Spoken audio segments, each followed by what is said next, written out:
di depan jam gadang kali ini Pak Menteri, atas nama pemerintah Provinsi Sumatera Barat, sama-sama kalau diperbolehkan, sama-sama kita kawal Sumatera Barat menjadi daerah istimewa di Indonesia ini Pak Menteri. Alhamdulillah acara ini bisa terselenggara sampai hari ini.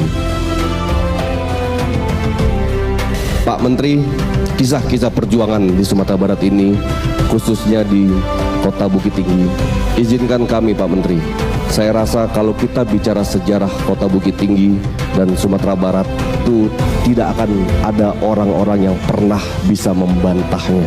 Tadi Pak Wali Kota sampaikan beberapa perjalanan sejarah Kota Bukit Tinggi ini dan juga seluruh Sumatera Barat.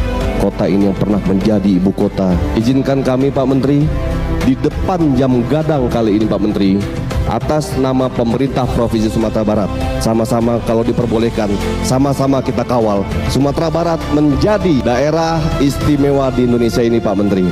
Saya yakin kalau sama-sama kita kawal, insya Allah perjuangan ini bisa tercapai Pak Menteri.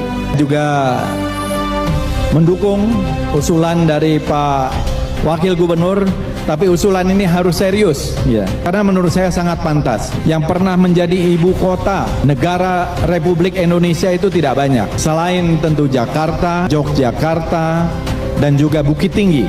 Dan Bukit Tinggi menjadi ibu kota di masa pemerintahan darurat Republik Indonesia adalah di masa-masa yang sangat krusial, di masa-masa yang sangat menentukan. Karena kalau tidak ada PDRI, tidak ada pemerintahan darurat Republik Indonesia, tidak mungkin akan ada NKRI.